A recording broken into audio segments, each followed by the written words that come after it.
मुंह काला, दिल भी तेरा काला और लहू भी काला। ये बात हम क्यों बोल रहे हैं आप सब भी समझते हैं। कुछ लोग होते हैं, शादी में जाते हैं, वहाँ सब कुछ अच्छा होता है, लेकिन उनको सिर्फ गलतियाँ निकालनी होती हैं। गलतियाँ होती नहीं हैं, लेकिन नज़रिया जो है, जो मन है, जो दृष्टिकोण है, वो उनका काला है। तो आज हम ऐसे लोगों से ही करेंगे प्रश्न कि उनकी बौद्धिकता की निम्नता किस स्तर पर है।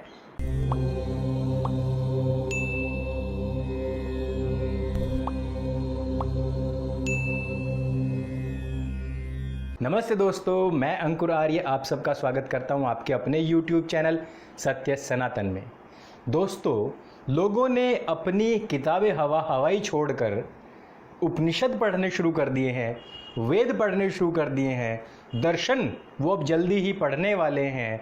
इससे अच्छे दिन और क्या आएंगे वैदिक सनातन सभ्यता के कि हमारे प्रयासों से, हमारी कोशिशों से उन लोगों के सिंहासन डोल रहे हैं, उन लोगों के नीचे की धरती हिल रही है, ज़मीन खिसक रही है और आनन फानन में देखिए आंख बंद करके किताबें पढ़ते हैं, फ्री की PDF, फ्री के लिंक्स डाउनलोड करके पढ़ते हैं और उसमें भी दिमागी स्तर इतने निम्न स्तर पर है कि वहाँ जो लिखा हुआ है वो भी उनको क्लियर नहीं दिखाई दे रहा है। पिछले वीडियो में हमने जो वहाँ पर लिखा हुआ है वो डायरेक्ट इनको पढ़ के भी सुनाया था, लिखा हुआ भी दिखाया था, लेकिन इनको समझ नहीं आया है। इनको वापस बार बार आना है, मार खाना है, जाना है। इसके लिए मैं सिर्फ इतनी सी बात कहना चाहूँगा कि भाई जब से ये अंबानी ने जियो चलाया है ना, खरपतवार पैदा हो गई है, लोगों की भीड़ पैदा हो गई है, नए नए कार्टून पैदा हो गए हैं और ये आते हैं सिर्फ इन्होंने अपनी बेइज्जती करानी होती है और कुछ नहीं कराना होता है। ये उन उपनिषदों के ऊपर प्रश्न कर रहे हैं जिसके लिए एक मुसलमान दारा शिकोह ने अपनी हस्ती मिटा दी थी, लेकिन उपनिषदों से उसका जो मोह था वो मृत्यु का भय भी भंग नहीं करा पाया था। मैं दारा शिकोह की बात कर रहा हूँ। औरंगजेब सबसे खतरनाक मुगल शासक जिसने सनातन वैदिक सभ्यता के सब ग्रंथों को मिटा दिया था, उसका खुद का सगा भाई जब उपनिषद पढ़ने के लिए निकला तो उसने अपनी जान हथेली पर रखी। औरंगजेब ने उसको धमकी दी कि मैं तुझे नेस्तनाबूद कर दूंगा, समाप्त कर दूंगा, ख़त्म कर दूंगा, तू इन काफिरों के ग्रंथों को मत पढ़।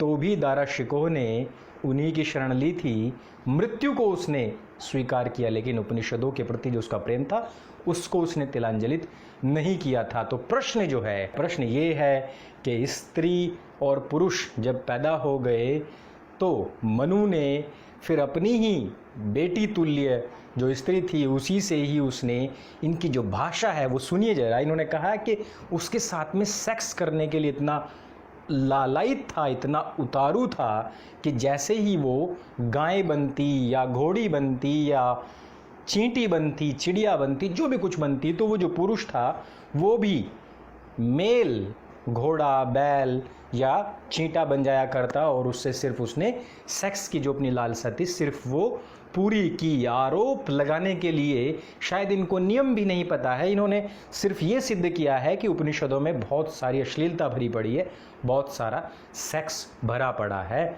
और उन्होंने इस बात को स्वीकार किया है। आरोप जब हम किसी पर लगाते हैं तो आरोप लगाने का एक नियम होता है कि यदि हमने किसी के ऊपर आरोप लगाया कि फलाने व्यक्ति ने चोरी की है तो हमने अपने अंदर से पहले ये मान लिया है कि उसने चोरी की है, वो चोरी के स्थान पर था या चोरी में उसकी संलिप्तता है। मैं पूरी जिम्मेदारी के साथ में एक पल के लिए इनकी बात को मान ले रहा हूं कि जैसे ही वो गाय बनी तो वो उसके साथ ही साथ बैल बन गया, वो जैसे ही घोड़ी बनी तो वो घोड़ा बन गया और चींटी पर्यंत वैसे ही वो परिवर्तित होते चले गए। इन्होंने ये आरोप लगाया है तो इससे पहले इसका मतलब ये मान चुके हैं कि उन्होंने इस प्रकार से स्वरूप चेंज किया और इसको माने बिना ये आरोप भी सिद्ध नहीं कर सकते। या तो इनको मानना पड़ेगा तब जाकर ये अश्लीलता इसमें दिखा सकते हैं, या फिर अगर ये नहीं मानेंगे कि इस प्रकार से परिवर्तित नहीं किया तो ये उसमें अश्लीलता नहीं दिखा पाएंगे। तो इन्होंने